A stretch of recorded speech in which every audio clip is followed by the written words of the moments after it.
Shalom Bapak Ibu yang dikasih dalam Tuhan Yesus. Kita bersyukur buat hari ini lagi kita masih boleh berkumpul di tempat ini meskipun dalam ibadah online kita. Kita mengucap syukur sebelum kita memulai ibadah kita, mari kita tunduk kepala, kita berdoa. Bapa dalam sorga, dalam nama Yesus, kami mengucap syukur Bapa untuk hari ini lagi Engkau boleh kumpulkan kami di rumah-Mu meskipun dalam kondisi COVID ini Tuhan, kami boleh Engkau pertemukan di dalam setiap ibadah kami ya Bapa. Terima kasih Bapa buat sepanjang minggu yang sudah kami lewati. Kami mengucap syukur itu juga berkat campur tangan Tuhan, anugerah Tuhan atas kehidupan kami. Bila setiap pujian penyembahan juga yang boleh kami naikkan pada hari ini, boleh menyenangkan hati Tuhan. Bahkan pesan yang boleh disampaikan oleh hamba-Mu nanti, boleh kami terima dan kami boleh terapkan dalam setiap kehidupan kami sepanjang hari. Terima kasih Bapak, terima kasih untuk setiap pujian penyembahan yang boleh kami naikkan kepadamu pada hari ini. Bila kiranya Engkau boleh layak menerimanya. Terpuji nama Bapa, kami mau mulai ibadah kami pada hari ini. Hanya di dalam nama Yesus kami berdoa mengucap syukur. Haleluya. Amin. Selamat beribadah, Tuhan Yesus memberkati. Shalom jemaat yang dikasihi Tuhan. Kita percaya roh Tuhan menyertai kita semua. Yang percaya katakan amin. Amin.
Tercurah di tempat ini.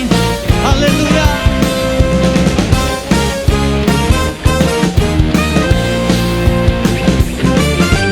Roh Kudus tercurah di tempat ini. Urapannya yang ajaib memulihkan umatnya. Roh Kudus tercurah bagi gerejanya, membangkitkan umat pilihannya. Hari inilah harinya Tuhan, saat pembebasan tiba. Belenggu dosa telah dikenakan, mari bersorak bagi Dia. Hey!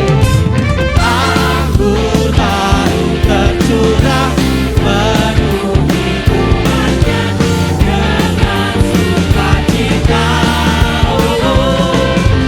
Minyak baru tercurah urapi umatnya, nyata kuasanya. Anggur baru tercurah penuhi umatnya dengan sukacita. Minyak baru tercurah urapi umatnya, nyata kuasanya. Nyata kuasanya.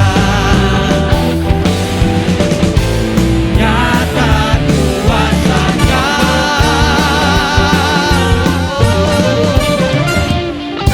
Haleluya.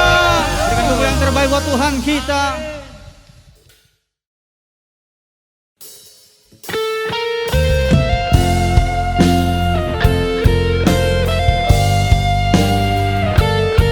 datang dan menyembah Engkau Tuhan, maka Roh Tuhan bekerja di atas segala kehidupan kami.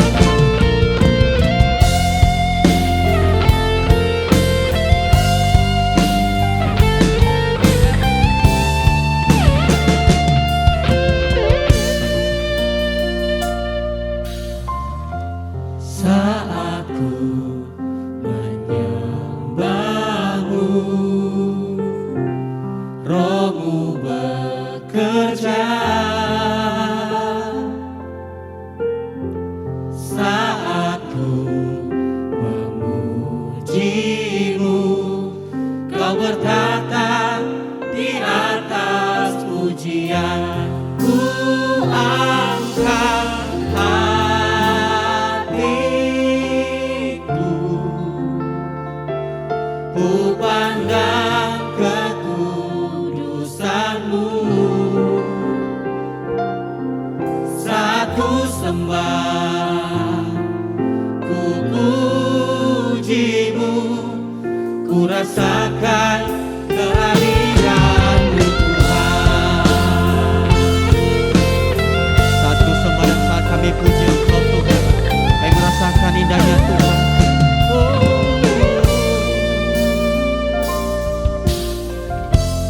Saat ku menyembah-Mu, Roh-Mu bekerja. Saat ku memuji-Mu, Kau bertata di atas pujian. Ku angkat hatiku,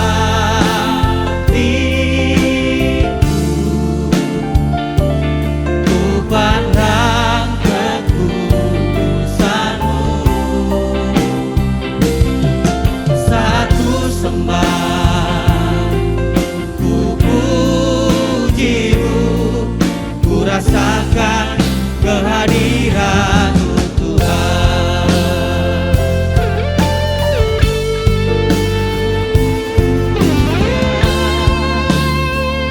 Saat kami menyembah dan memuji Engkau Tuhan, Roh-Mu tercurah atas kami. Haleluya.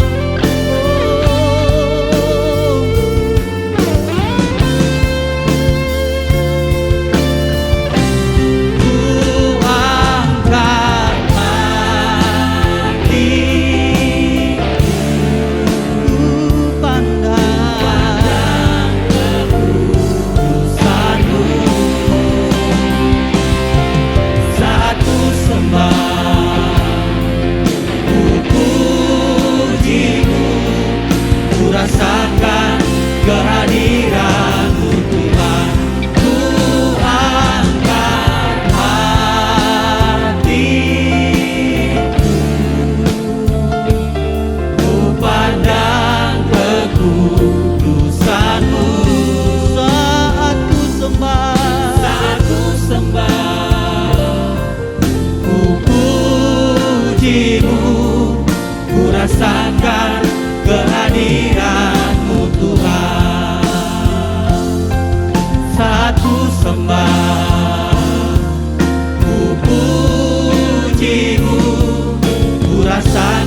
dalam kehidupan kami.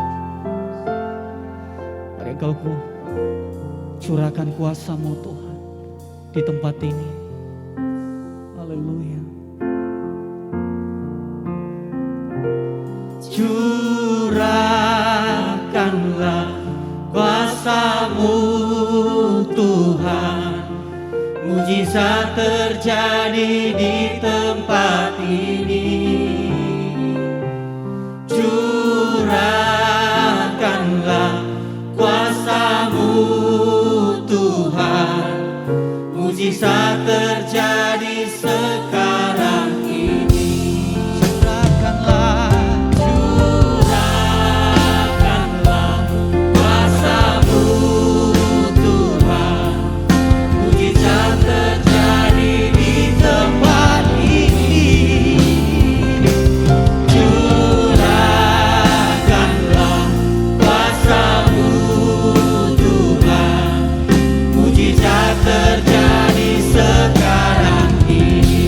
Curahkanlah, curahkanlah kuasa-Mu Tuhan, mujizat terjadi di tempat ini. Curahkanlah kuasa-Mu Tuhan, mujizat terjadi sekarang ini. Curahkanlah kuasa-Mu Tuhan, mujizat terjadi di tempat ini. Curahkanlah kuasa-Mu Tuhan, mujizat terjadi sekarang ini. Mujizat terjadi sekarang ini. Mujizat terjadi sekarang ini. Haleluya. Makasih Tuhan.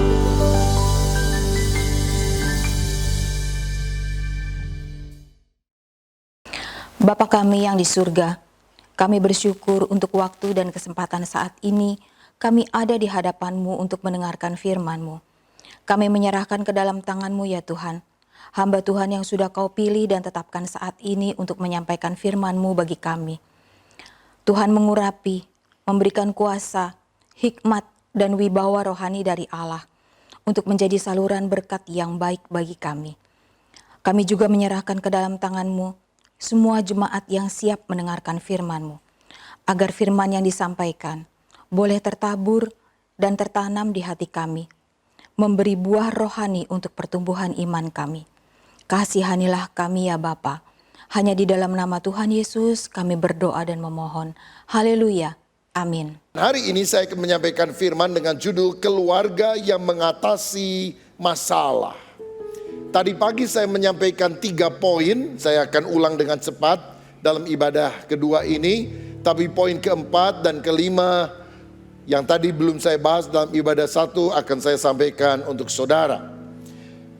Keluaran pasal 2 ayat 1-5 demikian bunyi firman Tuhan. Seorang laki-laki dari keluarga Lewi kawin dengan seorang perempuan Lewi, lalu mengandung dan ia melahirkan seorang anak laki-laki. Ketika dilihatnya bahwa anak itu cantik, disembunyikanlah 3 bulan lamanya.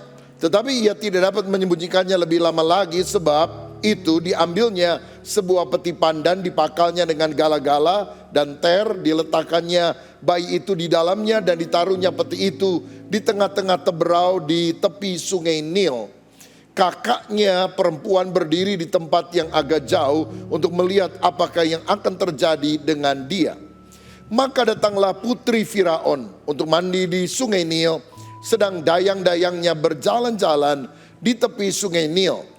Lalu terlihatlah olehnya peti yang di tengah-tengah teberau itu, lalu disuruhnya hambanya perempuan untuk mengambilnya. Amin. Saudara sekalian, kehidupan kita penuh dengan tantangan Dan di dalam kehidupan berkeluarga pun kita sering mengalami masalah. Masalah-masalah dari dalam dan juga masalah-masalah dari luar. Bahkan anak Tuhan pun kadang-kadang mengalami banyak masalah. Seperti yang dialami oleh pasangan Amram dan Yohebed. Mereka keduanya adalah orang Lewi. Dan orang Lewi saudara tahu adalah orang yang dikhususkan untuk melayani Tuhan. Tapi ternyata mereka punya problem. Masalahnya apa? Amram atau orang Islam menyebutnya Imran. Itu anak Kehat, cucunya Lewi. Dari pernikahannya dengan Yokhebed, maka dia punya 3 orang anak, Miriam, Harun, dan Musa. Pada awalnya saudara sekalian mereka hidup penuh dengan sukacita karena pemimpin atau Raja Firaun, pemimpin dari Mesir pada waktu itu adalah orang yang mengingat jasa daripada Yusuf, orang Israel yang pernah menjadi raja muda di Mesir. Tapi Alkitab kemudian berkata muncullah satu pemimpin baru, Firaun baru yang tidak mengenal jasa daripada Yusuf dan kemudian mulai menyengsarakan umat Israel. Saudara, dia kemudian memaksa orang Israel untuk kerja rodi, kerja paksa, dan bahkan di dalam Keluaran 1 ayat 22 dikatakan, lalu Firaun memberi perintah kepada seluruh rakyat, lemparkanlah segala anak laki-laki yang baru yang lahir bagi orang Ibrani ke dalam sungai Nil, tetapi segala anak perempuan biarkanlah hidup. Saudara, musim boleh berganti, situasi politik, sosial, ekonomi bisa berubah, tapi saya melihat kunci pertama kalau keluarga ingin mengatasi masalah adalah kita harus menolak menyerah pada keadaan. Masalah yang sulit boleh datang, tapi kita harus tabah, ulet, pantang menyerah. Maju tak gentar, karena gentar tak maju. Saudara-saudara, kesulitan seharusnya tidak boleh mencerai-beraikan keluarga. Kesulitan seharusnya lebih mengeratkan keluarga, membuat keluarga lebih support satu dengan yang lain. Percaya, apapun tantangan yang terjadi, this too shall pass. Semua ini pasti akan berlalu. Badai boleh datang, badai pasti akan berlalu. Sehabis gelap terbitlah terang. Di balik hujan ada pelangi yang berseri. Sehabis awan gelap ada mentari yang menanti. Kalau kita ulet menghadapi segala tantangan, selalu ada jalan keluar, selalu ada kemenangan. Ada yang berkata begini, hari ini sulit, hari besok lebih sulit, tapi lusa pengharapan akan muncul. Hari ini sulit, hari besok lebih sulit, tetapi lusa ada kemenangan. Sayangnya banyak orang menyerah dan mati besok malam, sehingga mereka tidak pernah melihat lusa yang penuh dengan pengharapan. Karenanya kita harus menolak menyerah pada keadaan. Ada sebuah foto yang memenangkan penghargaan fotografi di Tiongkok beberapa waktu yang lalu, menggambarkan seorang ibu menanggung beban yang sangat berat di punggungnya, tetapi merangkul seorang bayi, anaknya di tangan kanannya. Dan tulisannya adalah, di pundak saya ada tanggung jawab, di pelukan saya ada harapan. Itulah kehidupan keluarga yang mesti kita miliki. Menolak untuk menyerah ketika kesulitan datang. Mungkin suami saudara selingkuh dan engkau ingin bercerai, tahan lebih lama. Berdiri teguh, kokoh, karena suamimu bisa dijamah Tuhan dan bertobat. Mungkin anakmu nakal, terlibat narkoba, pergaulan bebas. Doakan lebih panjang. Satu kali Tuhan bisa memanggil dia pulang untuk kembali bertobat kepada Sang Pencipta. Hutangmu mungkin banyak dan saudara pikir engkau mau bunuh diri, urungkan niatmu. Masih ada Tuhan. Kuasa Tuhan lebih besar dari semua masalah yang kita hadapi. Kita harus menolak untuk menyerah, karena itulah kunci kemenangan kita. Tetapi yang kedua, keluarga yang mengatasi masalah itu cirinya memiliki visi ke depan bagi keluarga. Di dalam Keluaran 2 ayat 2 dikatakan, lalu mengandunglah ia dan melahirkan seorang anak laki-laki. Ketika dilihatnya anak itu, saudara-saudara, Amran atau Imran dan Yohebed melihat Musa, melihat anak itu. Ibrani 11 ayat 23 berkata, karena iman maka Musa setelah ia lahir disembunyikan selama 3 bulan oleh orang tuanya, karena mereka melihat bahwa anak itu elok rupanya dan mereka tidak takut akan perintah raja. 2 kali ayat Alkitab bicara tentang orang tua Musa melihat anak itu elok rupanya. Saya percaya ini bukan hanya melihat dengan mata jasmani, tapi punya visi ke depan. Ini anak mesti dibunuh atas perintah raja, tapi aku tahu dia punya masa depan yang baik. Aku tahu dia akan dipakai Tuhan. Aku tahu dia akan jadi orang besar.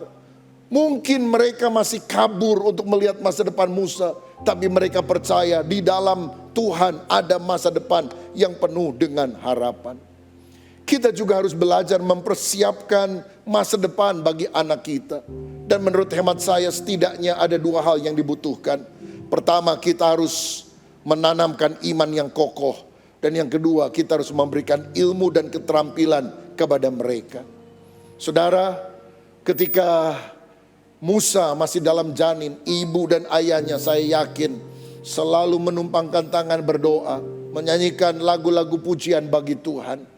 Bahkan ketika kemudian dia disusui oleh ibunya karena dititipkan oleh putri Firaun kepada inang penyusu yang ternyata tanpa dia tahu adalah ibu kandung dari Musa.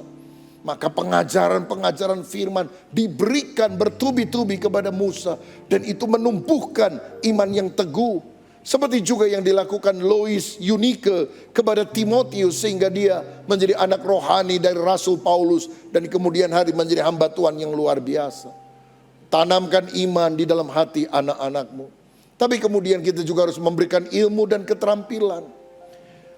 Saya dan istri menikah 34 tahun yang lalu. Pada awal pernikahan uang kami sangat terbatas. Tapi dari awal pernikahan kami sudah menyisihkan sebagian uang untuk asuransi pendidikan bagi anak-anak kami. Anak pertama, kedua, dan kemudian ketiga. Dan kami rindu kalau boleh satu kali Tuhan buka jalan anak-anak sekolah di luar negeri.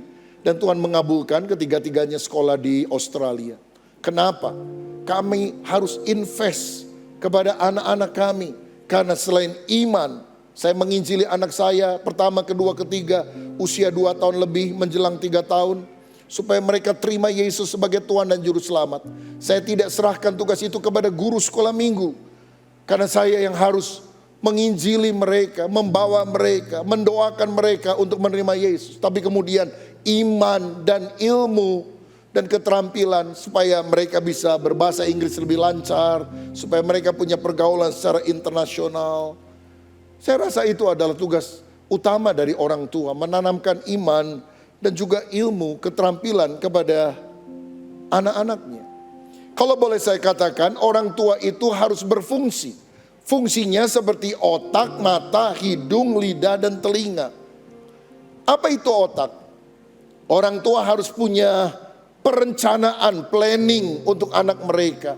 Ke depan mereka harus jadi seperti apa? Direncanakan. Jangan cuma mengalir begitu saja. Yang kedua, orang tua mesti seperti mata yang bisa melihat, punya visi besar dan mengajarkan kepada anak-anak. Nah, kamu mesti percaya ya, masa depan kamu baik, kamu akan jadi orang berhasil, kamu akan dipakai Tuhan, kamu akan melihat perkara-perkara ajaib Tuhan nyatakan. Beri visi kepada mereka supaya mereka tidak membuang waktu sia-sia karena ada visi yang dikejar. Yang ketiga, mendeteksi. Seperti hidung, mencium bau. Seperti ada bau hangus. Ada apa ya, kebakaran. Kok bau gas bocor. Maka sebelum bahaya itu muncul, kita peka melihat situasi yang ada. Dan menghindarkan anak-anak dari bahaya yang mengancam. Yang keempat, orang tua harus seperti lidah yang mengucapkan kata-kata hikmat. Saudara jangan suka ngomong bodoh lu, tolol lu, goblok lu. Itu adalah kata-kata yang tidak akan membangun keluarga kita. Kalau ada yang melakukan itu, stop, hentikan. Kalau marah jangan sebut anjing, babi, monyet.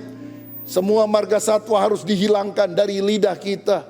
Ucapan kita adalah ucapan berkat. Tadi kita dengar kesaksian bagaimana ketika Michael mendengar kabar mamanya kena cancer. Dia berkata, puji Tuhan, Tuhan baik.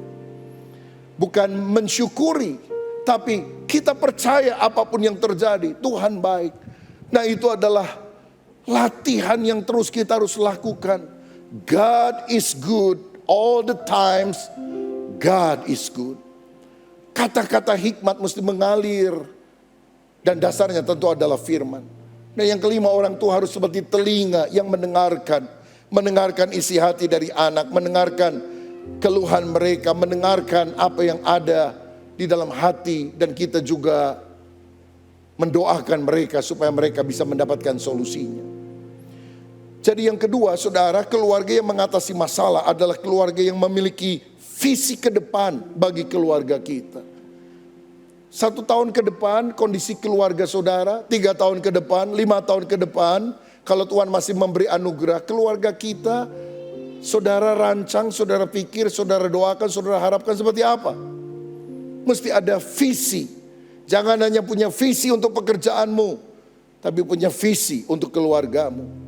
Yang ketiga, keluarga yang mengatasi masalah itu menopang satu sama lain. Karena dalam Keluaran 2 ayat 3 dan 4 dikatakan, tetapi ia tidak dapat menyembunyikannya lebih lama lagi. Sebab itu diambilnya sebuah peti pandan dipakalnya dengan gala-gala dan ter, diletakkannya bayi itu di dalamnya dan ditaruhnya peti itu di tengah-tengah teberau di tepi sungai Nil. Kakaknya perempuan berdiri di tempat yang agak jauh untuk melihat apakah yang akan terjadi dengan dia. Mereka membuat peti pandan, dikasih ter, ditaruh di sungai Nil. Supaya apa? Supaya tidak bocor. Sebab kalau bocor akan tenggelam. Dikatakan bahkan menurut ayat ini bukan keranjang saudara, tapi pakai istilah peti. Kata yang sama yang digunakan untuk bahtera, peti. Karena bahtera itu anehnya ada pintunya, ada jendelanya, nggak ada kemudinya. Saudara baca baik-baik dalam Kisah Nuh, nggak ada kemudinya. Kenapa nggak ada kemudi? Kalau kapal yang paling penting adalah kemudinya. Tapi Tuhan menyuruh mereka buat bahtera tanpa kemudi. Karena yang mengemudikan adalah Tuhan sendiri. Kalau Nuh berusaha mengemudikan bahtera itu di tengah banjir air bah, justru nyungsep saudara. Kalau kita ingin mengatur, mengemudikan diri kita, tambah kacau, tambah nggak karu-karuan. Percayakan Tuhan jadi jurumudi dalam kehidupanmu. Dia yang mengatur. Dan bagaimana cara dia mengatur? Melalui Alkitab. Kita baca, kita taat. Walaupun mungkin kita tidak mengerti, kita taat karena dia adalah jurumudi kita. Nah, jadi peti pandan itu ditaruh di sungai Nil dekat teberau, yaitu sejenis rumputan yang ada di tepi sungai Nil. Saudara dan Miriam melihat, mengawasi. Ayah ibunya tentu berdoa sungguh-sungguh, bahkan dari sebelumnya mereka sudah berdoa. Sejak dari kandungan, bagaimana anaknya lahir usia 1 bulan, 2 bulan, 3 bulan. Kalau nangis saja pasti kedengaran oleh orang dan bisa dibunuh oleh Firaun. Dan waktu dihanyutkan, diiringi dengan doa. Terpaksa harus dilepaskan.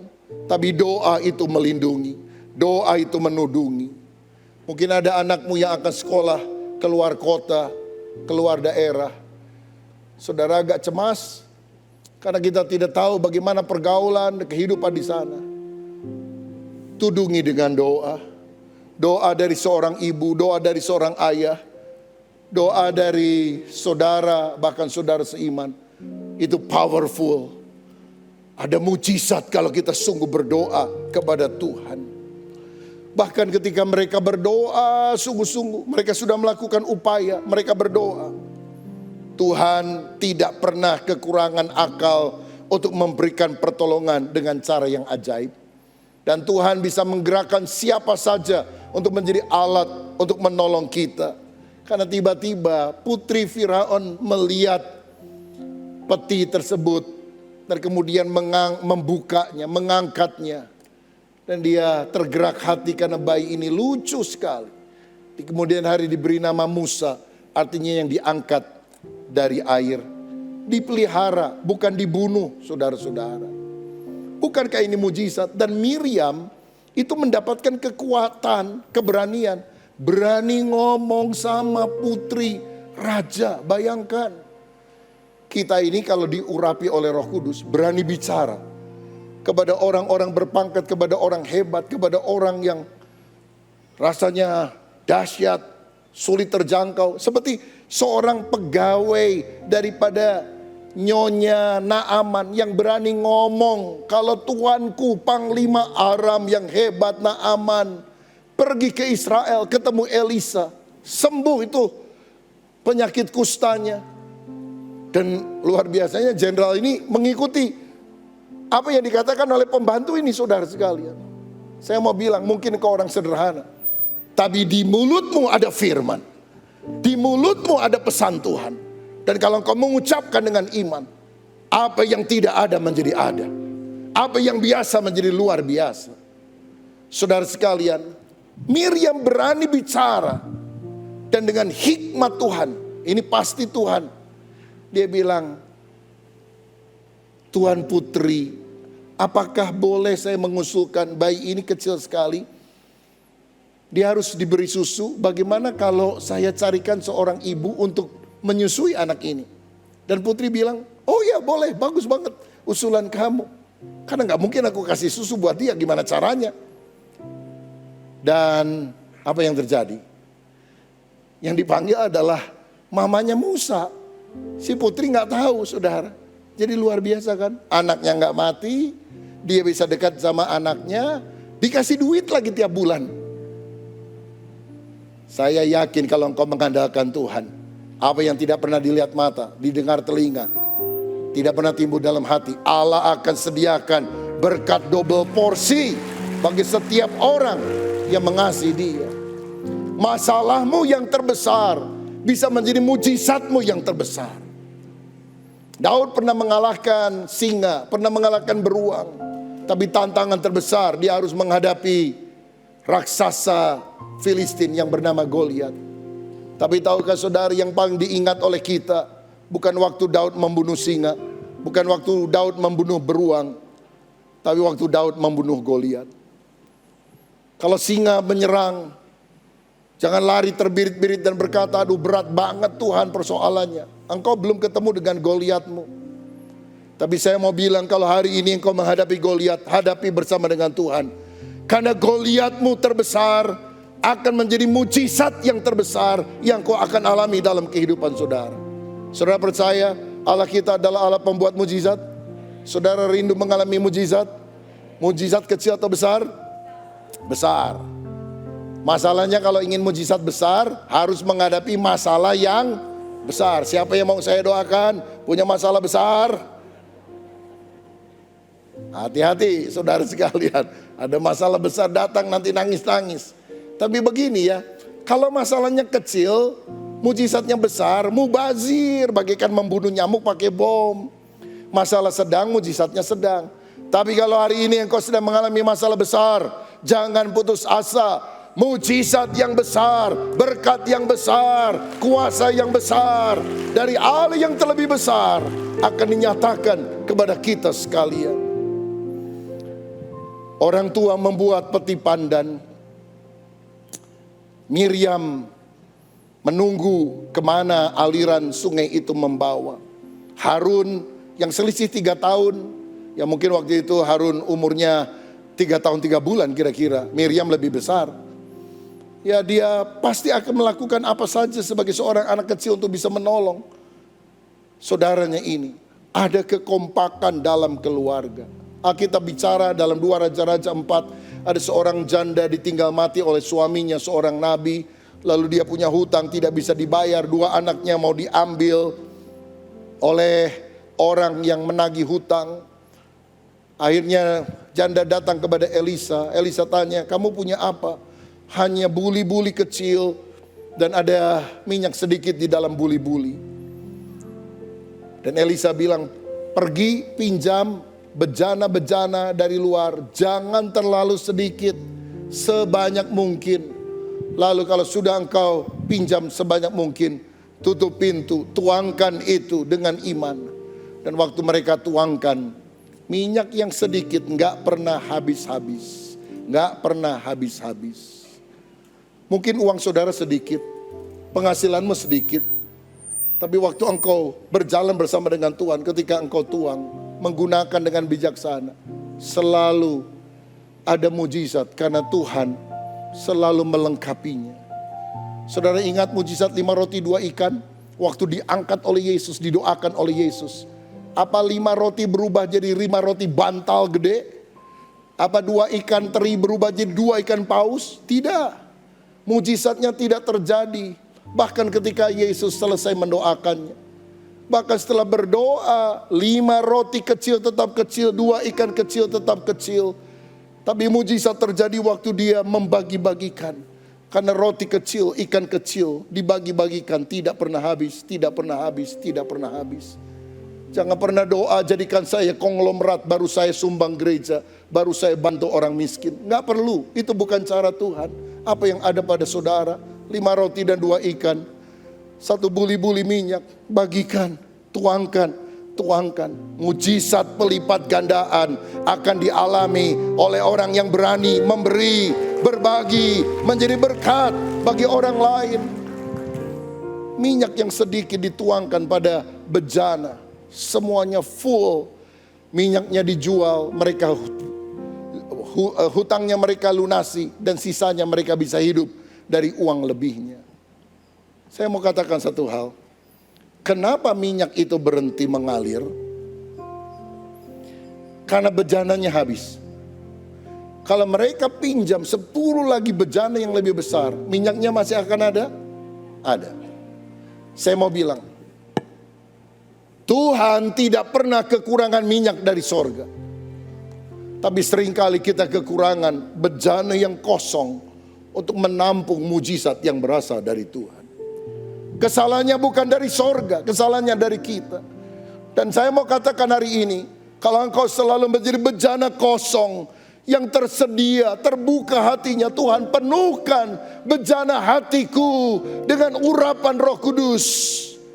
Minyak sorgawi akan dicurahkan dalam hidup kita.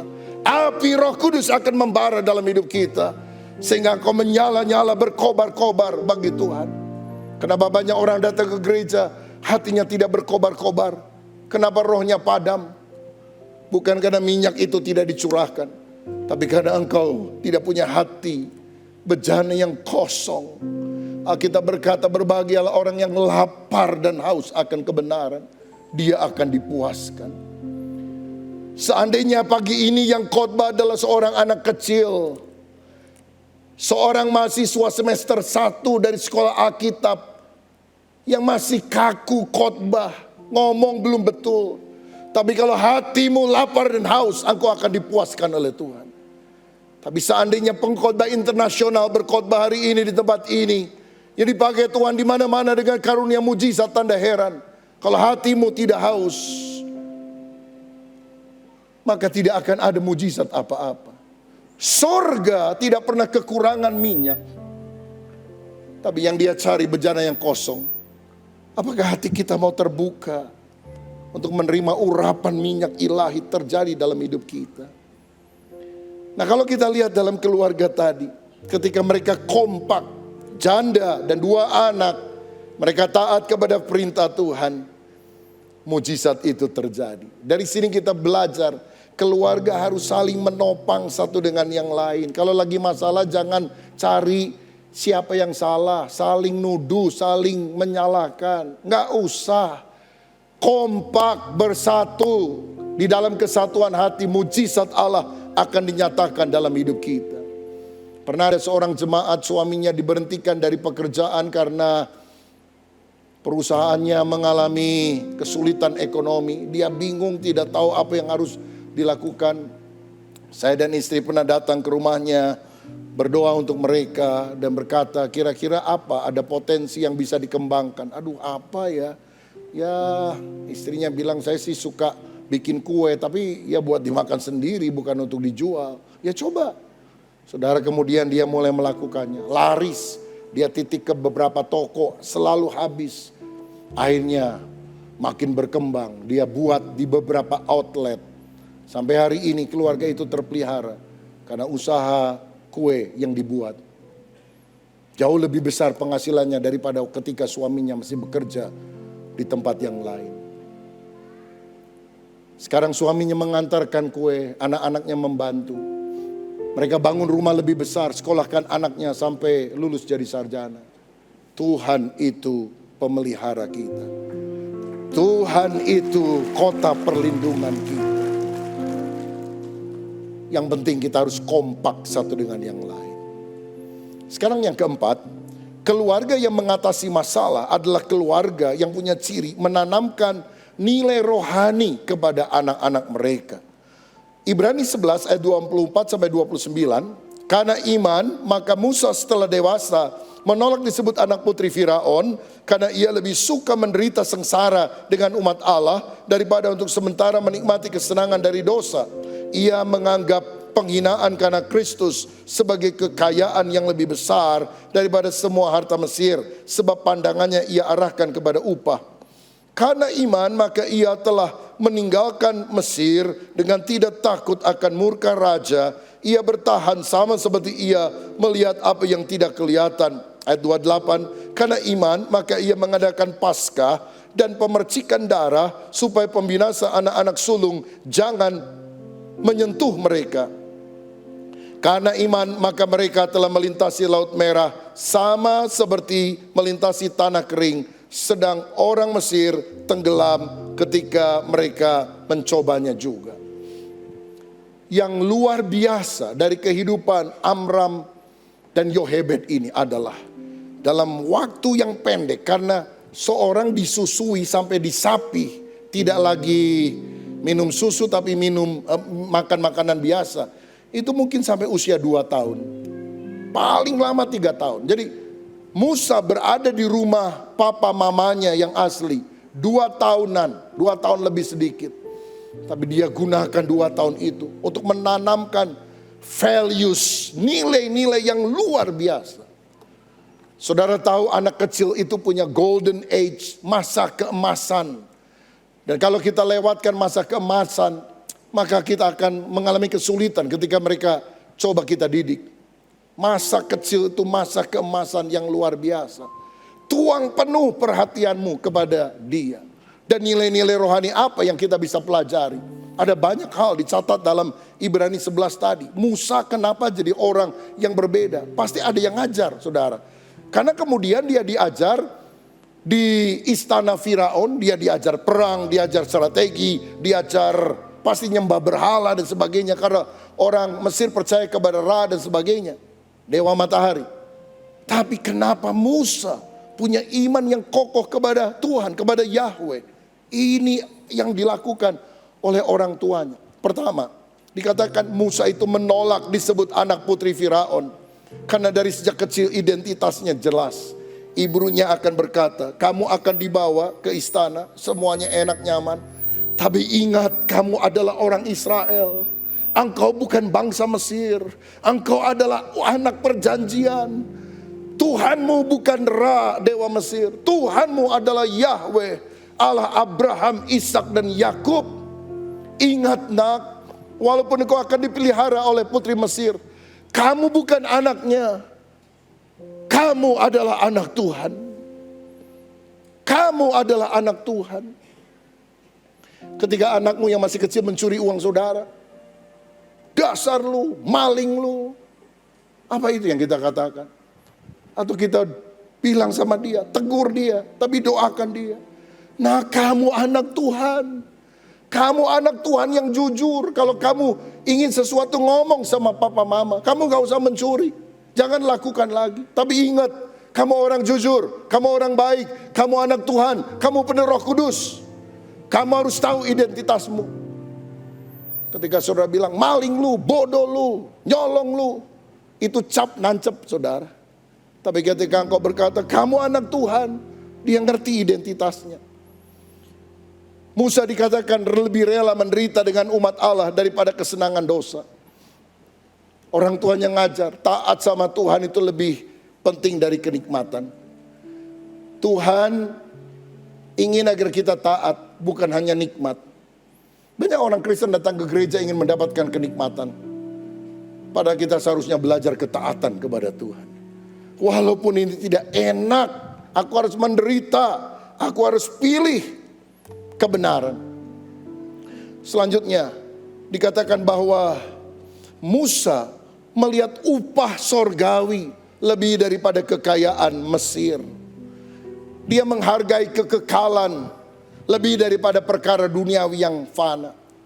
Tempat tidurnya enak, kendaraannya bagus, mau makan apa tinggal ngomong, para pelayan akan menyiapkan.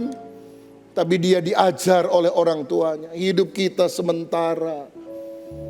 Nanti ada sorga dan neraka, kamu jangan masuk neraka, kamu masuk sorga. Karena itu ingat, takut akan Tuhan. Kita sekarang cuma hidup 70 tahun, 80 tahun, sehebat-hebatnya mati juga. Tapi kekekalan itu jutaan tahun, miliaran tahun, triliunan tahun tidak terhitung. Dan bukankah kita harus lebih banyak memikirkan perkara kekal daripada perkara duniawi? Dikatakan berikutnya, Musa meninggalkan Mesir dengan tidak takut akan perintah raja. Saudara, Mesir tampaknya nyaman untuk dia, tapi dia tahu yang disembah adalah dewa-dewi, berhala-berhala. Dan dia memilih untuk pergi ke Gunung Sinai karena dia ingin menyembah Yahweh Elohim, Allah yang disembah oleh nenek moyangnya Abraham, Ishak dan Yakub. Saudara sekalian, mari pertahankan iman di tengah tantangan kesulitan apapun yang ada dalam kehidupan kita. Saya pernah dengar ada sebuah negara di Eropa Timur yang komunisme waktu lalu merajalela luar biasa. Dan ada seorang pendeta ditangkap bersama dengan anaknya yang masih kecil. Disiksa ini pendeta suruh menyangkal Tuhan, dia tetap tidak mau menyangkal. Tiba-tiba penyiksanya dapat akal. Dia todongkan pistol kepada anaknya. Anakmu masih kecil, punya kesempatan untuk hidup panjang. Tapi karena kamu tidak mau menyangkal Yesus, aku bunuh dia. Wah, papanya goyah, saudara. Kesulitan, aniaya dia bisa tanggung. Tapi lihat anaknya, dia nggak tega. Dan akhirnya si bapak berkata, stop. Tiba-tiba sebelum ayahnya mengucapkan kata-kata penyangkalan, anaknya yang masih kecil bilang gini, Papa, saya bangga papa pendeta yang melayani. Jangan pernah jadi Yudas Iskariot yang menyangkal Tuhan Yesus, Papa. Aku tidak mau punya papa pengkhianat. Biarkan aku mati, tapi biar papa tetap punya iman kepada Kristus. Hancur hati bapaknya, nangis. Anaknya ditembak di depan matanya. Tapi saya percaya bagi orang yang setia ada mahkota kehidupan yang Tuhan berikan dalam kekekalan sampai selama-lamanya. Pertahankan iman, jangan menyembah berhala. Apa bedanya sih orang nyembah Tuhan sama nyembah patung? Kalau saudara nyembah patung, saudara bisa lihat patung. Tapi patung gak bisa lihat kita. Kalau kita nyembah Tuhan, kita gak bisa lihat Tuhan. Tapi Tuhan bisa lihat kita. Dan karena dia bisa lihat kita, dia dengar doa kita. Dia kabulkan permohonan kita. Dia berikan pertolongan kepada kita. Yang penting gak usah lihat.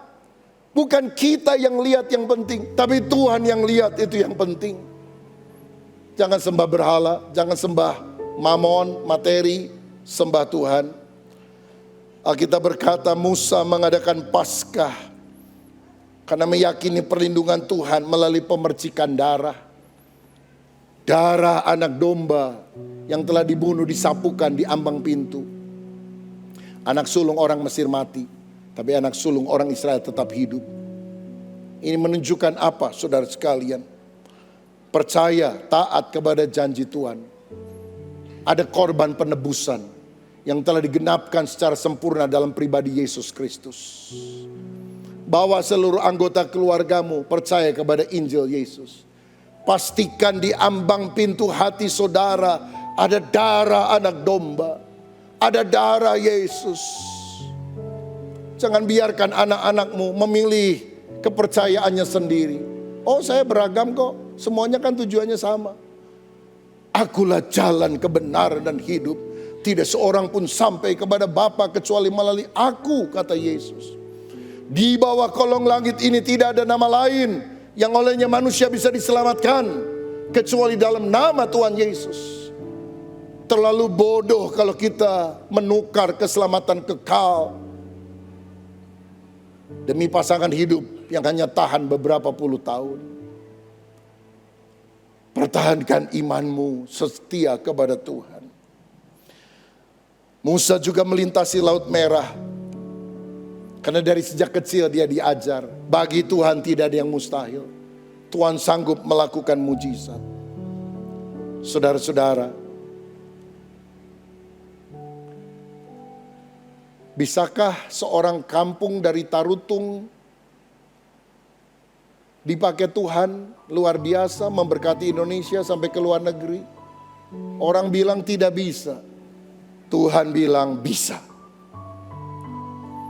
Bisakah seorang anak yang berkali-kali hendak digugurkan dari dalam kandungan menjadi pribadi utuh, tidak cacat, malah dikaruniai Tuhan suara yang bagus untuk memuji Tuhan? Orang mungkin bilang tidak bisa. Dokter bilang pasti udah hancur. Tapi bagi Tuhan yang punya rencana, bisa. Bisa dipakai, bisa diurapi jadi berkat. Saya tadi pikir sound system kita hari ini jauh lebih enak dari biasanya ya. Haleluya. Ini mungkin ini karunia Tuhan, saudara sekalian ya. Ada orang, Michael ini sekolah teologi ya, sekolah kitab, misi. Tahun 2010 ya, selesai di Seminari Bethel Petamburan, saudara. Tapi tiap orang itu ada macam-macam panggilan utamanya. Ada yang jadi pengkhotbah, ada yang jadi penyanyi, ada yang membangun rumah sakit Kristen, ada yang jadi guru, macam-macam. Ikuti saja panggilan Tuhan. Yang penting kita disiapkan untuk menjadi hamba Tuhan. Gak harus jadi pendeta. Gak semua orang terpanggil dengan panggilan yang khusus macam itu. Tapi pemahaman firman itu melengkapi kita untuk kita menjadi berkat. Bisa, kata Tuhan. Mungkin dokter berkata penyakitmu tidak akan bisa sembuh. Hari ini Tuhan yang membelah Laut Merah berkata bisa sembuh. Dokter berkata tidak mungkin punya anak. Tapi Allah yang membelah laut berkata bisa punya anak. Bisa ngalami mujizat. Orang lain berkata mana mungkin Tuhan memberkati kamu. Tuhan bilang aku bisa memberkati. Dan aku akan memberkati kamu sekarang ini. Karena aku mengasihi engkau. Aku akan menyatakan mujizatku kepadamu yang percaya. Mintalah aku berikan padamu. Carilah kamu akan mendapat. Ketuklah pintu akan dibuka. Dalam nama Yesus terbukalah pintu berkat. Pintu mujizat. Pintu kemurahan hati Tuhan. Terima berkat Tuhan. Terima dengan iman. Terima kesembuhan. Bagi Tuhan tidak ada yang mustahil. Keluarga yang menang atas masalah adalah keluarga yang menanamkan nilai rohani kepada anak-anaknya dari sejak kecil. Dan itu bertumbuh menjadi luar biasa. Dan yang terakhir, yang kelima, keluarga yang menang atas masalah, mengatasi kesulitan, adalah keluarga yang melahirkan keturunan ilahi. Maleakhi 2 ayat 15. Bukankah Allah yang esa menjadikan mereka daging dan roh? Dan apakah yang dikehendaki kesatuan itu? Keturunan ilahi. Jadi jagalah dirimu dan janganlah orang tidak setia terhadap istri dari masa mudanya. Tuhan tidak mau kita sekedar punya anak, tapi punya keturunan ilahi. Anak-anak yang hidup takut akan Tuhan. Siapa itu Amram dan Yohebed? Tidak terkenal. Kita baru tahu namanya Amram dan Yohebed setelah Musa jadi orang hebat. Kalau Musa gak jadi orang hebat, nama Amram dan Yohebed juga mungkin gak dicatat dalam Alkitab. Berarti apa? Keluarga yang biasa-biasa, bahkan mengalami kesulitan, bisa dipakai Tuhan melahirkan pemimpin hebat yang menjadi berkat. Mungkin engkau hidup biasa, engkau rasa engkau tidak akan pernah jadi orang hebat sepanjang hidupmu. Tidak jadi masalah. Asal engkau mengasihi Tuhan, itu lebih dari segala-galanya. Tapi keluarga yang biasa, orang yang biasa, orang yang tidak terkenal, ketika dia punya hati yang sungguh beriman kepada Allah dan menanamkan perkara-perkara dahsyat, anak-anaknya bisa jadi generasi pemimpin yang dipakai Tuhan secara luar biasa. Keluarga ini punya 3 anak, Miriam, Harun, Musa. Tiga-tiganya dipakai Tuhan. Miriam itu menjadi nabiah, Harun menjadi imam besar, Musa menjadi pemimpin bangsa Israel. Biasanya dalam satu keluarga kalau anaknya banyak, orang dunia suka berkata, ada yang jadi orang, ada yang jadi setan katanya. Tolak pandangan dan iman itu bukan iman Alkitab. Amram dan Yohebed itu dua-duanya orang Lewi, penyembah Tuhan. 3 orang anaknya jadi semuanya. Jadi nabiah, jadi imam, bahkan imamnya imam besar, bahkan jadi pemimpin bangsa Israel yang luar biasa.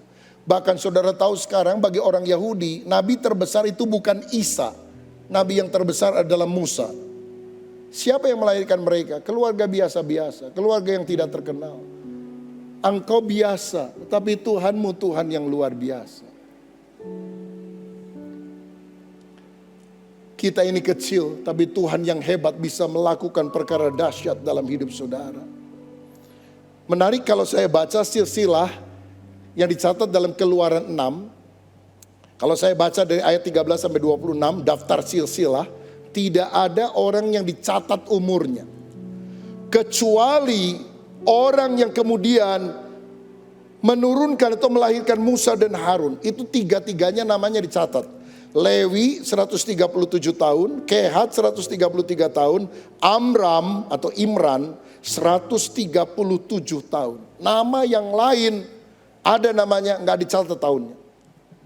Apa yang saya pelajari di sini? Tahun-tahun orang yang melahirkan pemimpin-pemimpin besar, yang karenanya dia tuangkan kehidupan kepada anaknya menjadi pemimpin hebat. Itu diperhitungkan oleh Tuhan. Itu dicatat oleh Tuhan. Hidupmu tidak sia-sia, saudara. Hidupmu diperhatikan Tuhan. Hidupmu dicatat oleh Tuhan. Ketika engkau berkata, Tuhan, biar dari keturunanku ada generasi keturunan ilahi yang menjadi pemimpin yang Tuhan pakai. Siapkan generasi penerus lewat taburan firman terus menerus kepada mereka. Lewat doa. Doa itu luar biasa. Bungkus keluarga kita dengan doa setiap hari. Lewat nilai-nilai kehidupan yang kita bagikan. Dan terutama lewat keteladanan. Didiklah orang muda menurut jalan yang patut baginya. Sepanjang masa hidupnya dia tidak akan pernah menyimpang daripada jalan itu. Amram dan Yohebed mengalami masa sulit. Tapi masa sulit disikapi dengan benar akan melahirkan pemimpin-pemimpin besar. Tidak ada pahlawan yang muncul dalam suasana nyaman. Pahlawan muncul dalam peperangan besar. Kalau hari-hari ini engkau mengalami kesulitan, percayalah itu adalah tes dari Tuhan untuk membuat engkau menjadi perkasa. Anak yang terlalu nyaman biasanya rapuh, gak jadi orang berhasil. Kalau engkau menghadapi kesulitan, tantangan, asal engkau bergantung sama Tuhan, percayalah masa depan saudara lebih berarti daripada orang yang kelihatannya sukses dan kaya tanpa pernah mengandalkan Tuhan. Saya pernah membaca sebuah cerita Thomas Alva Edison waktu kecil. Dianggap bodoh sekali oleh gurunya. Sampai satu kali kepala sekolah menitipkan surat kepada Edison. Dia bilang, kasih sama mama kamu ya, jangan kamu baca ya. Iya Pak. Mama dapat surat dari kepala sekolah, begitu dibaca. Mamanya kaget saudara. Dia tutup surat itu. Edison tanya, kenapa mama? Oh enggak. kepala sekolah dan guru kamu bilang, kamu anak yang sangat jenius, sehingga mereka tidak sanggup lagi mendidik kamu. Jadi mereka minta agar mama yang setiap hari mendidik kamu, supaya kamu menjadi anak yang sukses di kemudian hari. Oh, kalau gitu, kabar baik dong ma, saya mau diajar oleh mama. Mamanya harus menambah kesibukannya, mengajar, homeschooling lah kalau sekarang. Thomas Alva Edison, yang kemudian menjadi penemu terbesar sepanjang sejarah. Ada lebih dari 3.000 paten yang ditemukan oleh Thomas Alva Edison. Ini ceritanya saudara. Ketika Thomas Alva Edison sudah menjadi orang sukses, satu kali dia bongkar-bongkar lemari lama dari sejak zaman mamanya yang sudah meninggal. Dan dia temukan surat kepala sekolah itu. Dia baca, dia kaget. Ibu, anakmu terlalu bodoh. Tidak ada seorang guru pun yang sanggup mengajar dia. Bawa dia pulang. Anakmu kami keluarkan dari sekolah karena terlalu bodoh. Itu berita yang menghancurkan. Tapi ibunya memiliki kacamata yang berbeda. Anakku, engkau anak Tuhan. Engkau diciptakan dengan tujuan menjadi pemimpin hebat. Mereka tidak sanggup mengajar kamu. Aku yang akan mengajar kamu. Aku akan buktikan engkau bisa menjadi orang yang berhasil menjadi berkat bagi dunia. Dan sejarah mencatat Thomas Alva Edison menjadi pemimpin besar yang luar biasa dengan 3.000 paten penemuannya. Orang bangga kepada Edison. Tapi tanya, siapa ibunya? Ibunya yang bisa membuat anaknya menjadi orang besar seperti itu. Seperti yang saya bacakan 2 minggu lalu tentang Yohanes Pembaptis. Lukas 1 ayat 15. Sebab ia akan besar di hadapan Tuhan. Dan ia tidak akan minum anggur atau minuman keras. Dan ia akan penuh dengan Roh Kudus. Mulai dari rahim ibunya. Kalau engkau punya anak, jangan hanya ingin anakmu besar di hadapan manusia, sukses hebat, tapi doa agar anakmu besar di hadapan Tuhan. Sekolahkan dia sekolah yang bagus, tapi tanpa takut akan Tuhan. Dia akan mendebat saudara, dia akan berontak kepada saudara, dia akan lebih pintar dan mengajari saudara. Tapi kalau engkau tanamkan iman juga kepada hatinya, dia akan menjadi anak yang besar di hadapan Tuhan. Siapa yang hari ini mau berkata, Tuhan, aku mau menjadi orang yang melahirkan generasi pemimpin. Aku menjadi orang yang ingin punya keturunan ilahi. Punya anak yang besar di hadapan Tuhan. Mungkin kau keluarga biasa seperti Amran dan Yohebed. Tapi rencana Allah yang jauh lebih besar akan terjadi dalam hidup saudara. Doakan keluargamu. Masih ada harapan yang luar biasa dalam keluargamu. Doakan. Allah yang melepaskan Musa dari kematian dan menjadikan dia pemimpin besar adalah Allah yang sama, yang juga akan menjadikan keturunanmu orang-orang perkasa di atas muka bumi ini. Tuhan Yesus memberkati saudara. Ku yakin saat kau berfirman, ku menang saat kau bertindak. Hidupku hanya ditentukan oleh perkataanmu. Amin. Ku aman karena kau menjaga. Ku kuat karena kau menopang. Hidupku hanya ditentukan oleh kuasa-Mu. Amin.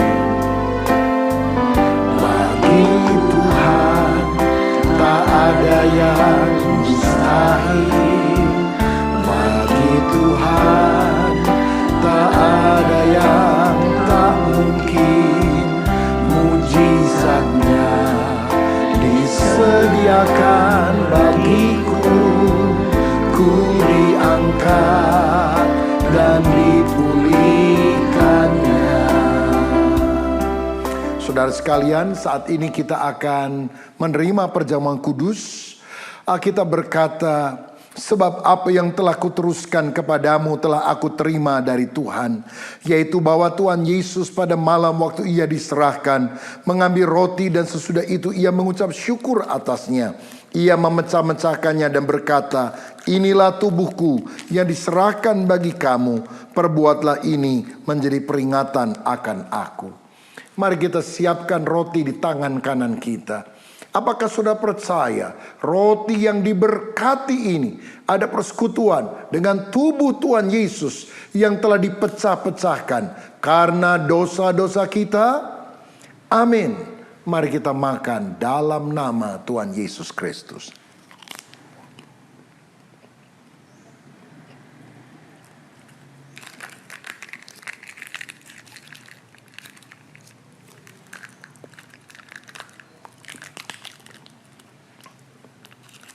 Selanjutnya firman Tuhan berkata, demikian juga ia mengambil cawan sesudah makan, lalu berkata, cawan ini adalah perjanjian baru yang dimateraikan oleh darahku. Perbuatlah ini setiap kali kamu meminumnya menjadi peringatan akan aku. Sebab setiap kali kamu makan roti ini dan minum cawan ini, kamu memberitakan kematian Tuhan sampai ia datang. Apakah sudah percaya anggur yang sudah diberkati adalah persekutuan dengan darah Tuhan Yesus Kristus yang telah dicurahkan untuk menebus kita dari segala dosa? Amin. Mari kita minum dalam nama Tuhan Yesus.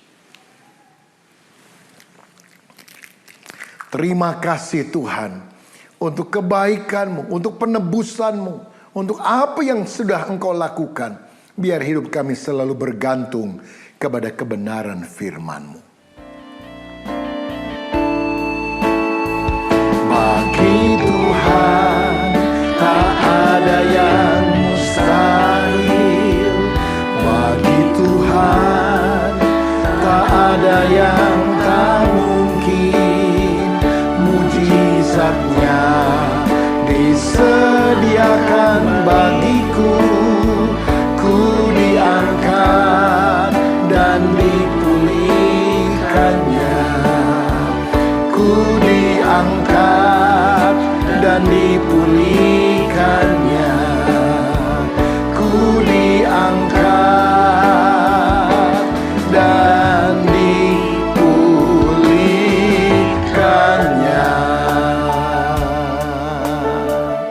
Bapa, terima kasih untuk firman-Mu, juga terima kasih untuk perjamuan kudus. Di dalam nama Yesus, amin.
Shalom saudara sekalian, sebagai murid Yesus kita harus meneladani apa yang dilakukan oleh guru agung kita.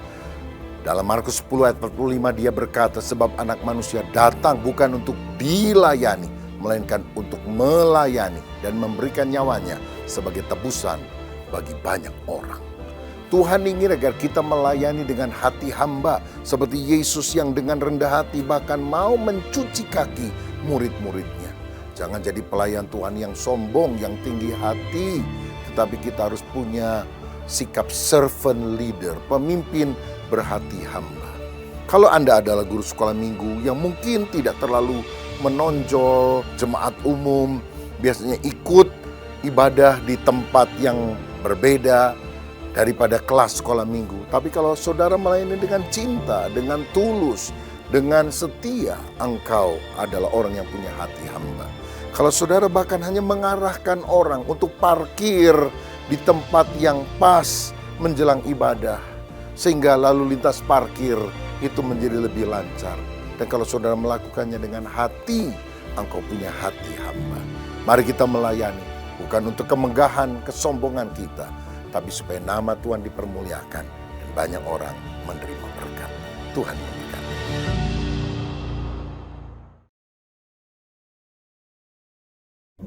Saya percaya kita semua dilawat melalui pujian dan penyembahan serta firman Tuhan yang sungguh memberkati pada hari ini. Sebelum kita mengakhiri ibadah ini, mari kita berdoa. Bapa yang di surga, kami sangat memuji syukur Tuhan atas kebaikan Tuhan, atas kemurahan Tuhan dalam hidup kami, yang masih memberikan kami kesempatan untuk mendengarkan firman Tuhan. Tuhan, terima kasih atas firman Tuhan yang sungguh sangat memberkati hari ini, yang memberikan kami kekuatan. Kau juga Tuhan memberkati hamba-Mu yang menyampaikan firman ini Tuhan, biarlah Engkau menambahkan berkat dalam hidupnya sehingga ia semakin dipakai lagi di ladang-Mu. Bapa yang di surga, kami juga berdoa Tuhan untuk pelayan mengambil bagian pada hari ini, biarlah Engkau memberkati mereka pribadi lepas pribadi. Bapa yang di surga, kami juga berdoa untuk gembala sidang di tempat ini, tim gembala Tuhan, pengurus Tuhan, Engkau memberkati mereka, biarlah visi misi mereka hanya tertuju pada Engkau. Begitu pula Tuhan dengan bangsa dan negara kami ini, kami serahkan di dalam tangan Tuhan. Karena kami akan dan percaya mukjizat Tuhan tidak pernah berakhir dan belum berakhir. Bapa yang di surga, kami juga berdoa untuk setiap jemaat Tuhan yang hadir pada ibadah online hari ini. Biarlah Engkau memberkati Tuhan, biarlah Engkau yang menjadi jawaban dalam setiap doa-doa mereka. Terima kasih Tuhan Yesus. Hingga pada saat ini Tuhan kami rindu untuk menerima berkat. Saudara, angkat tanganmu, angkat hatimu dan terimalah berkat Tuhan. Biar berkat daripada Allah Bapa, kasih daripada Tuhan Yesus Kristus, persekutuan dan penghiburan dari Roh yang Kudus, biar itu tinggal di dalam hidup saudara dan saya. Sehingga kita boleh tetap hidup dengan kuat, tetap beriman, dan tetap setia kepada Tuhan. Biar berkat ini turun atas kita semua. Mulai dari saat ini, bahkan sampai selama-lamanya. Yang percaya bersama-sama kita katakan, amin. Tuhan memberkati. Salam sehati.